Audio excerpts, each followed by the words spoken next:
Shalom, shalom. Welcome to Supporting Yah's Cornerstone. My name is Heshra'ah, and that name means moved by Yah. Today is a What I've Read video where I share with you what I've read, and it's also a continuation of me sharing certain volumes of the Great Ages of Man series that was published by Time Life. We have read 4 volumes from that series. Those volumes are pretty small. I can't think of how many pages, but they're pretty small volumes. But the series includes the history of various nations. But in today's video, I'm going to talk about the book Imperial Rome that's a part of that series, and one of the 4 books that I read that's a part of the series. So I'm just going to share with you a few sections from the book. It's amazing how sometimes history repeats itself, and as you're reading the history, as I was reading the history of Imperial Rome, for example, it was amazing how just some of the stories would make me remember some issues and problems that we're having today. I talked about in the last What I Read video about how history brought Bible prophecy to life for me. It also helped me to understand different nations better, because it seems like nations can have certain characteristics just like people can have certain characteristics. But I'm just going to share with you today a few sections of the book called Imperial Rome. One of the volumes published by Time Life. One thing that stood out to me was the phrase Pyrrhic victory, which I first heard that phrase in the movie 187 that features Samuel L. Jackson. In the movie, he was a teacher who went to teach in a rough area, I think in California, a gang-infested area. So that's the kind of scenario of the whole movie.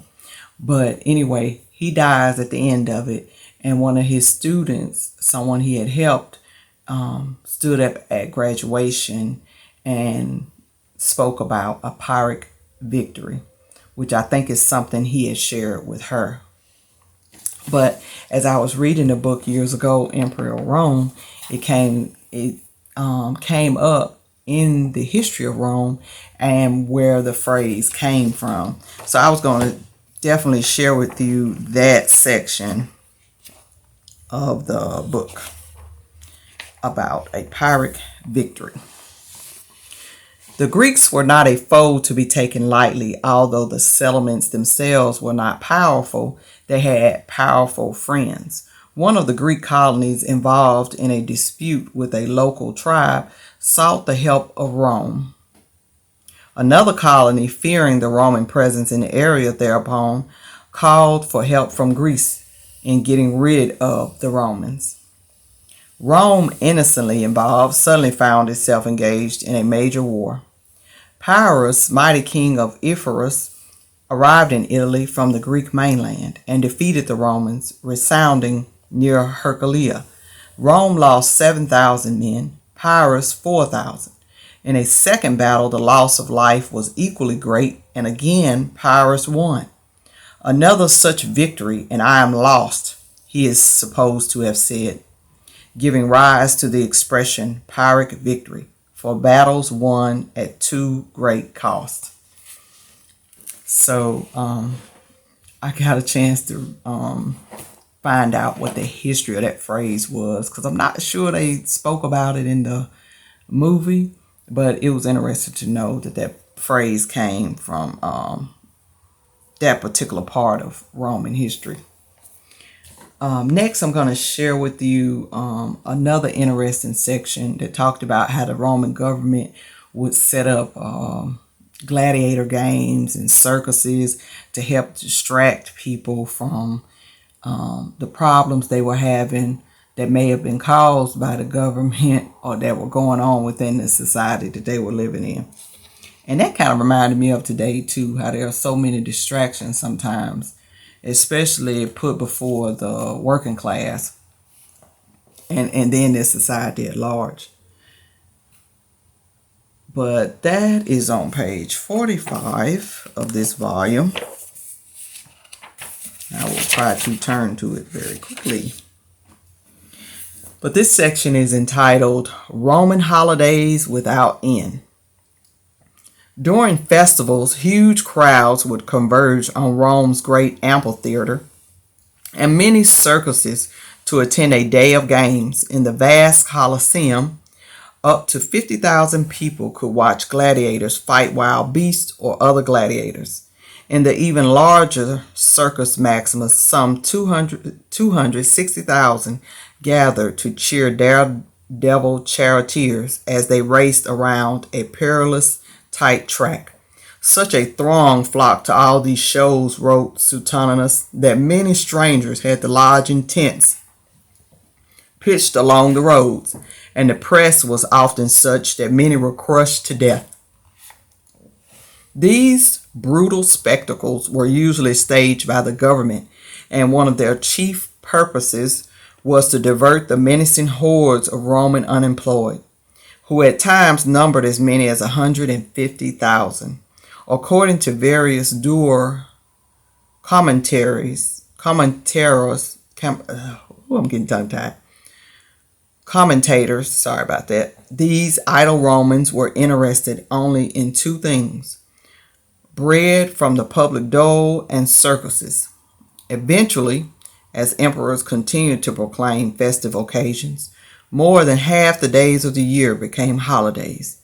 Though Roman intellectuals were shocked by the carnage, the poor found the spectacles an outlet for passions that might otherwise have been turned against the state. So it was something how the Roman government would, set those types of things up to cause a distraction among people, so they wouldn't have their minds on what was happening in the society at large, or how the government was misusing them or mistreating them. So I thought that was interesting. I think in some shape or form that happens today. The next part I wanted to share with you were problems in the Roman cities. And it was a section on that I was going to share with you today. That's on page 147 of that volume, and I will turn to that very, very quickly. And that section is called the Metropolis. The Metropolis. In the days of Augustus, about 1 million people lived in Rome, most of them jammed in stuffy apartments. They smelled so bad that Pliny suggested disguising the odor by burning bread. People complained about the housing shortage, soaring rents, congested traffic, polluted air, crime in the streets, and the high cost of living. Now, I know all of that sounds familiar because within the last year or 2 years, we've heard a lot. Even this is 2021, we've heard a lot about all these topics. Housing shortage, soaring rents, especially affordable housing, soaring rents, polluted air, crime. I mean, it's like you reading something from today. And high cost of living is definitely a topic today in 2021. Unemployment was a perennial problem, and it increased as farm families dispossessed by changing agricultural methods flooded into the city. To keep some semblance of order, the government created a civil service with a multitude of agents, including tax collectors, police, fire wardens, building inspectors, and public health officials. For residents of the swarming imperial capital, daily life presented most of the complex problems and provided all the excitement found in a teeming modern metropolis. And so I thought that was an interesting section because it reminded me so much of different issues that we speak of even today, and that was hundreds of years ago. But today in our society here in America, those topics come up pretty regular, and it may be coming up in some various places around the world. But I thought that was interesting. And you can see how history repeats itself also. Next, I was going to share with you a section about the building boom in Rome. So that's on page 153. The building boom. And so during these What I've Read series, I just like to read some sections from the particular book. Some things that maybe stood out to me. So that's what I'm doing today. Booming trade, busy builders. All that trade and ships may bring reaches Rome, said an orator in the 2nd century. The city lived off its imports, and importers were among the wealthiest men of the empire. Shipping became such big business that companies were formed to offer insurance against storms at sea.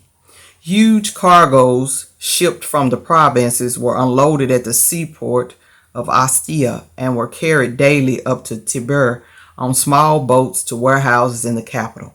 Among the products carried upriver in this fashion were brick, marble, granite, and wood, for Rome seemed always to be building and rebuilding itself. Juvenal spoke of this aerial Rome which rests only on beams as long and thin as flutes. So that part is, I guess, talking about the Roman infrastructure, which we know today that's a topic too. Here in the States, the infrastructure of a lot of the cities. By imperial times, Roman builders had erected over 45,000 apartment houses. These tenants, scattered throughout the city, frequently rose to relatively great heights. Materials were often shoddy, construction was hurried, and the resultant cave-ins and fires eventually led the Emperor Augustus to prohibit the building of private dwellings more than 70 feet high on public streets. Now that kind of reminds you of today, especially they had a recent collapse of an apartment or condominium complex not too long ago, and today they do build fairly quickly. It's amazing today how fast that they can actually build a house. I mean, even a brick house. And that came up when me and my children were passing a new construction, and then you would pass, and over time, before you knew it, the complete house was built. And then one of my children asked, like, how well could it be built and you building it that fast? But we hear today about the sometimes the not so good construction from quick building and cheap materials sometimes. Just like we're reading about what was going on in Rome at that time with that. Rents kept pace with the building boom. Now, does that sound familiar? I was told recently by a relative of mine, and this is a kind of rough part of town, and not even the very best part of town in this city, but the rent for one house was like $1,300. So I couldn't even imagine if you went across town what that would be. So rents kept pace with the building boom. In one period, rents in Rome were 4 times higher than in other Italian cities. Still, landlords complained. Two of my buildings have collapsed, protested Serial. In the others, the walls are all cracked. Not only the tenants, but even the mice have left. That is just something. But it's amazing how you can read this history, and this happened hundreds of years ago. But today, people have some of the same complaints and problems, soaring rents and crime, and overbuilding, building quickly, unaffordable housing, all of these things. It's something you hear the term how history repeats itself. And when you begin to read the history of some of these different empires, you see how that definitely can be true. And you feel like that they're speaking of your time when they're speaking of their time, and you're having the same issues where you live hundreds of years later. So I hope you enjoyed this video, just me sharing a short snippet of a book I've read. Thank you for your time. If you would like to contact me, if you have anything, any video ideas, things that you would like me to share, that's what I'm here trying to do ultimately, is to help you in your walk with Yah. But my email address is yahscornerstone@gmail.com. That's yahscornerstone@gmail.com. You can also follow me over on Instagram, and that is at Supporting Yah's Cornerstone. And there's also a Facebook page, Supporting Yah's Cornerstone also. But you're welcome to contact me and ask me any questions that you will want to. And my goal here is to help you in your walk with Yah through my mistakes, through my success in living this way for over 20 years. Not coming from a place that I'm perfect, but coming from a place where if I can share some things with you to help you in your walk with Yah, then that's what I want to do, is to make myself available for that. Thank you for your time. Shalom, shalom.